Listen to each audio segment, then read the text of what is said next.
Hello, welcome back to Gaikwad family YouTube channel. ಇವತ್ತು ನಾವು chicken dum biryani ಹೇಗೆ ಮಾಡೋದು ಅಂತ ನೋಡ್ಕೊಳ್ಳೋಣ. ಇದು ನನ್ನ ಸಿಗ್ನೇಚರ್ ಸ್ಟೈಲ್ ಡಿಶ್ಶು. ಸೊ ಇದಕ್ಕೆ ನಾನು ಒಂದು ಅರ್ಧ ಕೆ ಜಿ ಚಿಕನ್ ತೊಗೊಂಡಿದ್ದೀನಿ. ಒಂದು ಅರ್ಧ ಲೀಟ್ರ್ ಮೊಸರು, ಅರ್ಧ ಕೆ ಜಿಗೆ ಅರ್ಧ ಲೀಟ್ರ್ ಮೊಸರು ಬೇಕೇ ಬೇಕು. ಒಂದು ಅರ್ಧ ನಿಂಬೆಹಣ್ಣು, ಒಂದು 7ರಿಂದ 8 ಹಸಿಮೆಣಸಿನ್ಕಾಯಿ, ಶುಂಠಿ ಬೆಳ್ಳುಳ್ಳಿ ಪೇಸ್ಟು, ಉಪ್ಪು, ಧನಿಯಾ ಪುಡಿ, ಆಮೇಲೆ ಗರಂ ಮಸಾಲ, ಆಮೇಲೆ ಸ್ವಲ್ಪ ಖಾರದ ಪುಡಿ, ಚಿಕನ್ ಮಸಾಲ. ನೆಕ್ಸ್ಟ್ ಒಂದು 3 ಈರುಳ್ಳಿನ ಈ ಥರ ಸ್ಲೈಸಾಗಿ ಕಟ್ ಮಾಡ್ಕೊಂಡಿದ್ದೀನಿ ಉದ್ದುದ್ದಕ್ಕೆ. ಆ್ಯಂಡ್ ಇದಕ್ಕೆ ನೆಕ್ಸ್ಟು ಕೊತ್ತಂಬರಿ ಮತ್ತು ಪುದೀನ ಎರಡನ್ನೂ ತೊಳೆದು ನೀಟಾಗಿ ಕಟ್ ಮಾಡಿ ಇಟ್ಕೊಂಡಿದ್ದೀನಿ ಒಂದು ಬೌಲಲ್ಲಿ.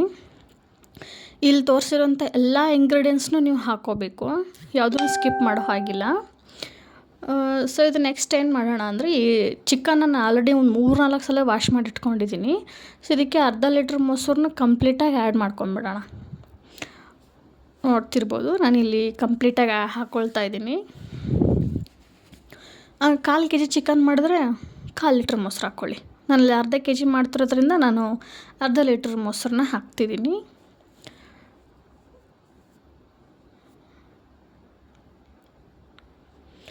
ನೆಕ್ಸ್ಟ್ ಇದಕ್ಕೆ ಕಟ್ ಮಾಡಿ ಇಟ್ಕೊಂಡಿರೋಂಥ ಈರುಳ್ಳಿ ನಾನು ಮೊದಲೇ ಕಟ್ ಮಾಡಿ ಇಟ್ಕೊಂಡಿದ್ದೆ, ತೋರಿಸಿಲ್ಲ. ಸೊ ಹಾಗಾಗಿ ನಾನು ಈಗ ನೆಕ್ಸ್ಟ್ ಈರುಳ್ಳಿ ಆ್ಯಡ್ ಮಾಡ್ಕೊತಾ ಇದ್ದೀನಿ. ಆಮೇಲೆ ಪುದೀನ ಮತ್ತು ಕೊತ್ತಂಬರಿ ಸೊಪ್ಪು ಕಟ್ ಮಾಡಿ ಇಟ್ಕೊಂಡಿದ್ದೆ ತೊಳೆದು, ಸೊ ಅದನ್ನು ಅದಕ್ಕೆ ಆ್ಯಡ್ ಮಾಡ್ಕೊಂಬಿಡೋಣ. ನೆಕ್ಸ್ಟು ಹಸಿಮೆಣಸಿನ್ಕಾಯಿ, ಶುಂಠಿ ಬೆಳ್ಳುಳ್ಳಿ ಪೇಸ್ಟು. ನಿಮ್ಗೆ ಎಷ್ಟು ತೋರಿಸಿದ್ನಲ್ಲ ಶುಂಠಿ ಬೆಳ್ಳುಳ್ಳಿ ಪೇಸ್ಟ್, ಅದು ಕಂಪ್ಲೀಟಾಗಿ ಹಾಕ್ಕೊಳ್ತಾ ಇದ್ದೀನಿ, ಏನೂ ತೆಗಿತಾ ಇಲ್ಲ ಅದರೊಳಗಡೆ. ಇಷ್ಟಕ್ಕೆ ಅಷ್ಟು ಪೇಸ್ಟ್ ಸಾಕಾಗುತ್ತೆ, ಬೇಕಾಗುತ್ತೆ. ಸೊ ನೆಕ್ಸ್ಟ್ ಇದಕ್ಕೆ ಧನಿಯಾ ಪೌಡ್ರ್ ಹಾಕ್ಕೊಳ್ತೀನಿ. ಒಂದು 3-4 ಸ್ಪೂನಷ್ಟು ನಾನು ಧನಿಯಾ ಪೌಡ್ರ್ ಹಾಕ್ಕೊಳ್ತೀನಿ.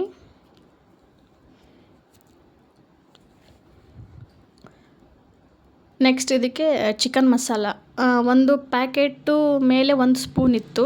ಸೊ ಅದನ್ನು ಕಂಪ್ಲೀಟಾಗಿ ಹಾಕ್ಕೊಳ್ತಾ ಇದ್ದೀನಿ ನಾನು, ಏನೂ ತೆಗಿತಾ ಇಲ್ಲ. ಸೊ ನೆಕ್ಸ್ಟ್ ಇದಕ್ಕೀಗ ಗರಂ ಮಸಾಲ, 1-2 ಸ್ಪೂನಷ್ಟು ಗರಂ ಮಸಾಲ ಆ್ಯಡ್ ಮಾಡ್ಕೊಳ್ಳೋಣ.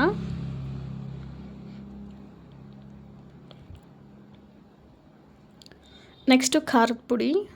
ಖಾರನ ನೋಡ್ಕೊಂಡು ಹಾಕ್ಕೊಳ್ಳಿ, ಬಿಕಾಸ್ ಆಫ್ ನಾನು ಆಲ್ರೆಡಿ ಹಸಿಮೆಣಸಿನ್ಕಾಯಿ ಹಾಕಿರೋದ್ರಿಂದ ಖಾರ ಪುಡಿನ ನೋಡ್ಕೊಂಡು ಹಾಕ್ಕೊಳ್ಳಿ. ನೆಕ್ಸ್ಟು ಉಪ್ಪು, ರುಚಿಗೆ ತಕ್ಕಷ್ಟು ಉಪ್ಪು.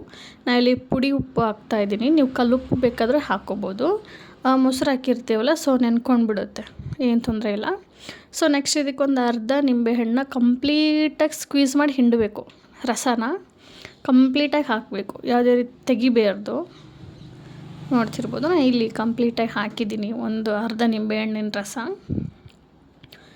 ನೆಕ್ಸ್ಟ್ ಇದನ್ನು ಮಿಕ್ಸ್ ಮಾಡಬೇಕು. ಎಲ್ಲ ಕಡೆ ಎಲ್ಲ ಚಿಕನ್ ಪೀಸಸ್ಗೂ ಮಸಾಲೆ ಹಿಡ್ಕೊಳ್ಳೋ ಥರ ಕಂಪ್ಲೀಟಾಗಿ ಮಿಕ್ಸ್ ಮಾಡಬೇಕು. ಮಿಕ್ಸಿಂಗ್ ಪ್ರಾಸೆಸ್ಸೇ ಮೇನ್ ಇಂಪಾರ್ಟೆಂಟು. ಚೆನ್ನಾಗಿ ಮಿಕ್ಸ್ ಮಾಡ್ಕೊಳ್ಳಿ.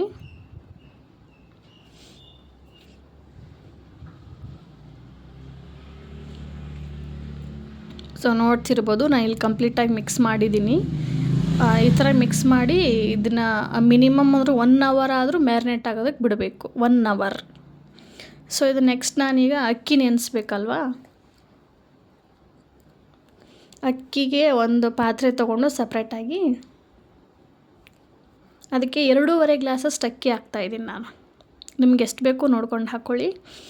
ಅದಕ್ಕೆ ಜಾಸ್ತಿ ನೀರು ಹಾಕಿ ಪಲಾವ್ ಎಲೆ ಮತ್ತು ಚಕ್ಕೆ, ಲವಂಗ, ಮರಾಠಿ ಮೊಗ್ಗು, ಇನ್ನು ಅದೇನೋ ಸ್ಪೈಸಸ್ ಇರುತ್ತಲ್ವ, ಸೊ ಅದೆಲ್ಲನೂ ಬೇಸಿಕ್ ಸ್ಪೈಸಸ್ನ ಹಾಕ್ಕೊಂಡು ಇದನ್ನು ಸೇಮ್ ಲಾಸ್ಟಲ್ಲಿ ಒಂದು ಸ್ವಲ್ಪ ಎಣ್ಣೆ ಹಾಕ್ಕೊಂಡು ಸೇಮ್ 1 ಗಂಟೆ ನೆನೆಯೋದಕ್ಕೆ ಬಿಟ್ಬಿಡಬೇಕು ಮುಚ್ಚಿ. ಸೊ ಚಿಕನ್ನು ಕೂಡ ಮುಚ್ಚಿಟ್ಬಿಡಬೇಕು. ನೋಡಿ, ಇವಾಗ 12:31 ಟೈಮು. ಸೊ ನೆಕ್ಸ್ಟ್ ಇವಾಗ 1:25 ಆಗಿಲ್ಲ, ಆಲ್ರೆಡಿ ಆಗಿದೆ. 55 ನಿಮಿಷ ಬಿಟ್ಟಿದ್ದೀನಿ ನಾನು ಚಿಕನ್ನು ಮತ್ತು ಅಕ್ಕಿ ನೆನೆಯೋದಕ್ಕೆ. ಸೊ ನೆಕ್ಸ್ಟು ಇವಾಗ ನಾನು ಸ್ಟವ್ ಆನ್ ಮಾಡಿಕೊಂಡು ಅಕ್ಕಿನ ಕುದಿಯೋದಕ್ಕೆ ಇಟ್ಕೊತೀನಿ.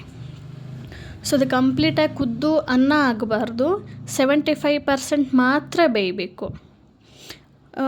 ಸೊ ಚಿಕನ್ನ ಡೈರೆಕ್ಟಾಗಿಯೇ ಮಸಾಲಾನ ಕುಕ್ಕರಲ್ಲೇ ಫ್ರೈ ಮಾಡಿಕೊಂಡು ಚಿಕನ್ ಪೀಸಸ್ ಹಾಕ್ಕೊಂಡು ಸ್ಪೈಸಸ್ನೆಲ್ಲ ಹಾಕ್ಕೊಂಡು ಅಕ್ಕಿ ಹಾಕಿ ಕೂಗ್ಸಿದ್ರೆ ಆಗಲ್ವಾ ಬಿರಿಯಾನಿ ಅಂತ ಹೇಳ್ಬೋದು. ಅದೂ ಆಗೋದೆ. ಬಟ್ ಇದು ದಮ್ ಬಿರಿಯಾನಿ, ಇದು Hyderabadi style of dum biryani. So ಹಾಗಾಗಿ ಈ ರೀತಿ ಮಾಡ್ಕೊಳ್ಳೇಬೇಕು. ನೋಡಿದ್ರಲ್ಲ, ಆ ಥರ ಬೆಂದರೆ ಅದು 75% ಬೆಂದಿದೆ ಅಂತ ಅರ್ಥ. ಇವಾಗ ನೋಡ್ತಿರ್ಬೋದು, ಇಷ್ಟು ಬೆಂದರೆ ಇದು 75% ಕಂಪ್ಲೀಟಾಗಿ ಬೆಂದಿದೆ. ಇಷ್ಟು ಬೆಂದರೆ ಸಾಕು. ಸೊ ಇದರಲ್ಲಿರೋಂಥ ನೀರನ್ನ ಕಂಪ್ಲೀಟಾಗಿ ತೆಗಿಬೇಕು. ನೀರನ್ನೆಲ್ಲ ಸೋಸ್ಕೋಬೇಕು.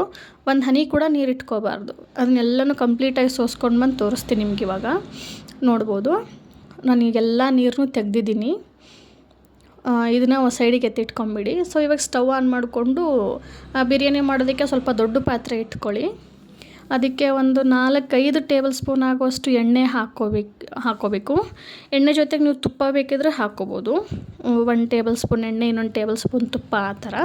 ಸೊ ಇದಕ್ಕೆ ನೆಕ್ಸ್ಟು ಈರುಳ್ಳಿ ಅಥವಾ ಬೇರೆ ಏನಾದರೂ ಸ್ಪೈಸಸ್ನೇ ಆ್ಯಡ್ ಮಾಡೋವಂಥ ಅವಶ್ಯಕತೆ ಇಲ್ಲ. ಬಿಕಾಸ್ ಆಫ್ ನಾವು ಆಲ್ರೆಡಿ ಚಿಕನಲ್ಲೇ ಮ್ಯಾರಿನೇಟ್ ಮಾಡೋದಕ್ಕೆ ನಾವೆಲ್ಲ ಹಾಕ್ಬಿಟ್ಟಿದ್ದೀವಿ. ಸೊ ಡೈರೆಕ್ಟಾಗಿ ಮ್ಯಾರಿನೇಟ್ ಮಾಡಿರೋಂಥ ಚಿಕನ್ನ ಈ ಪಾತ್ರೆಗೆ ಹಾಕ್ಕೊಂಡ್ರೆ ಸಾಕು. ಸೊ ಇವಾಗ ಎಣ್ಣೆ ಕಾಯ್ದಿತ್ತಲ್ವ, ಸೊ ಚೆನ್ನಾಗಿ ಚಿಕನ್ನ ಹಾಕ್ಕೊಂಡು ನೋಡ್ತಿರ್ಬೋದು ಎಣ್ಣೆ ಯಾವ ಥರ ಕುದೀತಾ ಇದೆ ಚಿಕನ್ ಪೀಸ್ ಒಳಗಡೆ ಅಂತ. ನೆಕ್ಸ್ಟ್ ಇದಕ್ಕೆ ಅಕ್ಕಿ ಅಕ್ಕಿ ಅಂದರೆ ನಾವು ಏನು ಬೇಯಿಸಿಟ್ಕೊಂಡಿದ್ವಲ್ಲ ಅನ್ನ, ಸೊ ಅದನ್ನ ಇದಕ್ಕೆ ಆ್ಯಡ್ ಮಾಡ್ಕೋಬೇಕು. ಎಲ್ಲ ಕಡೆ ನೋಡಿಕೊಂಡು ನೀಟಾಗಿ ಇವು ಹಾಕ್ಕೊಳ್ಳಿ. ಆ್ಯಂಡ್ ಒಂದು layer rice, 1 layer chicken piece ಆ ಥರ ಹಾಕ್ಕೋಬೋದಾ ಅಂತಂದರೆ ಹಾಕ್ಕೋಬೋದು. ಬಟ್ ಏನಂತಂದರೆ ಪೀಸಸ್ಸು ಸ್ಮೂತಾಗಿ ಮತ್ತು ಆಯಿಲಲ್ಲಿ ಕಂಪ್ಲೀಟಾಗಿ ಬೇಯಬೇಕು ಅಂತಂದರೆ ಫಸ್ಟ್ ಅದನ್ನೇ ಆ್ಯಡ್ ಮಾಡ್ಕೋಬೇಕು, ನಾನು ತೋರಿಸಿರೋ ಥರ. ಸೊ ಅದು ಕಂಪ್ಲೀಟಾಗಿ ರೈಸ್ ಹಾಕ್ಕೊಂಡು ಇದ್ರ ಮೇಲ್ಗಡೆ ನಾನು ಸ್ವಲ್ಪ ಫುಡ್ ಕಲರ್ನ ಹಾಕ್ಕೊಳ್ತಿದ್ದೀನಿ, ಕಲರಿಗೋಸ್ಕರ ಅಷ್ಟೇ. ಸೊ ಇವಾಗ ನಾನು ಮೊದಲೇ ಚಪಾತಿ ಹಿಟ್ಟು ಕಲಸಿಟ್ಕೊಂಡಿದ್ದೆ. ಅದನ್ನು ದಮ್ ಕಟ್ಟೋದಕ್ಕೆ ನಾವು ಈ ಪಾತ್ರೆ ತುದಿಗೆ ಕಂಪ್ಲೀಟಾಗಿ ಹಿಟ್ಟನ್ನು ಅಂಟಿಸ್ಕೋಬೇಕು. ಸೊ ಇದ್ರ ಮೇಲೆ ಒಂದು ಪ್ಲೇಟ್ನ ಮುಚ್ಚಬೇಕು, ಗಟ್ಟಿಯಾಗಿ ಮುಚ್ಚಬೇಕು. ಎಲ್ಲ ಯಾವ ಕಡೆನೂ ಹಬೆ ಹೋಗಬಾರ್ದು, ಹೊಗೆ ಹೋಗುತ್ತಲ್ಲ ಆ ಥರ. ಸೊ ಅದ್ರ ಮೇಲ್ಗಡೆ ಒಂದು ಭಾರವಾದಂಥ ವಸ್ತುನ ಇಡಬೇಕು. ಕಲ್ಲು, ಇಲ್ಲಾಂದರೆ ಕುಟ್ಟೋ ಕಲ್ಲು, ಮನೇಲಿ ಭಾರವಾಗಿ ಏನಿರುತ್ತೋ ಅದನ್ನ ಇಡ್ಬೋದು. ನಮ್ಮ ಮನೇಲಿ ಕಲ್ಲಿಲ್ಲ, ಸೊ ಹಾಗಾಗಿ ನಾನು ಪಾತ್ರೆಯಲ್ಲಿ ನೀರು ತುಂಬಿ ಇಟ್ಟಿದ್ದೀನಿ. ಸೊ ಗ್ಯಾಸು ಹೈ ಫ್ಲೇಮಲ್ಲಿದೆ. ಒಂದು 5 ನಿಮಿಷ ಹೈ ಫ್ಲೇಮಲ್ಲಿ ಇಟ್ಬಿಡೋಣ. ನೆಕ್ಸ್ಟು ಗ್ಯಾಸ್ನ ಲೋ ಫ್ಲೇಮಲ್ಲಿ ಇಟ್ಕೊಂಡು ಒಂದು 15ರಿಂದ 20 ನಿಮಿಷ ಬಿಟ್ಬಿಡಬೇಕು. ಬಿಟ್ಟು ಗ್ಯಾಸ್ ಆಫ್ ಮಾಡಬೇಕು. ಸೊ ಅದು ಇವಾಗ 20 ನಿಮಿಷ ಆಗಿದೆ. ಫೈನಲಾಗಿ ನಾನು ಈ ಕೆಳಗಿಳಿಸಿ ಮೇಲ್ಗಡೆ ಪ್ಲೇಟ್ ತೆಗೆದು ಎಲ್ಲ ಕಡೆ ನೀಟಾಗಿ ಮಿಕ್ಸ್ ಮಾಡ್ಕೊಂಡಿದ್ದೀನಿ. ನೋಡ್ತಿರ್ಬೋದು ಎಷ್ಟು ಚೆನ್ನಾಗಿ ಉದ್ರಾಗಿ. ಆಮೇಲೆ ಚಿಕನ್ ಪೀಸ್ಗಳು ನೋಡಿ ಎಷ್ಟು ಸಾಫ್ಟಾಗಿ ಬಂದಿದೆ, ಮಸಾಲ ಹಿಡ್ಕೊಂಡು ಎಷ್ಟು ಘಮ್ ಅಂತ ಇದೆ. ಸೊ ಪ್ಲೇಟಿಗೆ ಹಾಕಿ ಸರ್ವ್ ಮಾಡಿದ್ದೀನಿ. ನೋಡ್ತಾ ಇರ್ಬೋದು, ಇಷ್ಟೇ ಮಾಡೋದು ಚಿಕನ್ ದಮ್ ಬಿರಿಯಾನಿ. ಮಾಡಿ ಟ್ರೈ ಮಾಡಿ, ಹೇಗೆ ಬಂತು ಅಂತ ಕಮೆಂಟ್ ಮಾಡಿ. ಸಿಗೋಣ ನೆಕ್ಸ್ಟ್ ವಿಡಿಯೋದಲ್ಲಿ. Thank you, love you all, bye.